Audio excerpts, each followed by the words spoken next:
Hi friends, welcome to my channel. ఈరోజు మనం ఒక రెసిపీని చూడబోతున్నాం. అది ఆలుగడ్డ మరియు శనగ గుడాల కర్రీ, మసాలా కర్రీ అండి. దీనికి ఫస్ట్ బౌల్ పెట్టుకొని ఆయిల్ వేసుకున్న తర్వాత బగారాకు, యాలకులు, దాల్చిన చెక్క మరియు లవంగాలు వేసి కొంచెం వేగినాక జీలకర్ర వేసుకోవాలను. ఇది స్పీడ్ వీడియోలో చూపెట్టడం జరుగుతుందండి.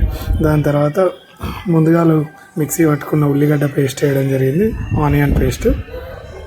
దాని తర్వాత నువ్వులు మరియు పల్లీలు కలిపి పట్టినటువంటి మిక్సీ పట్టిన పౌడర్, తర్వాత అల్లం పేస్ట్ వేసుకొని కొంచెం కలుపుకొని వేగదాకా కలపవాలను. దాని తర్వాత పసుపు యాడ్ చేయవలను. తర్వాత కారపొడి యాడ్ చేసి వాటితో పాటు కొంచెం సాల్ట్ తగినంత వేసుకొని, అదేవిధంగా మసాలా ఏదైతే బాయిల్ చేసి పెట్టుకున్నటువంటి శనగలు మరియు కట్ చేసి పెట్టినటువంటి ఉడికినటువంటి ఆలుగడ్డలు, బంగాళాదుంప వేసి బాగా కలిపి దానికి ముందుగా నానబెట్టినటువంటి చింతపండు జ్యూస్ను యాడ్ చేయవలను.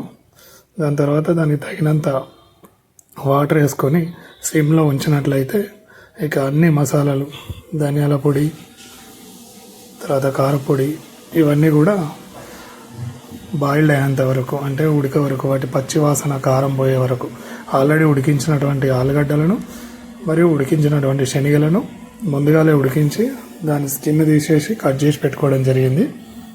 దానికి చింతపండు జ్యూస్ కూడా యాడ్ చేసాము. ఈ రెసిపీ మనకు చపాతీలో, కర్రీలో బాగుంటుంది.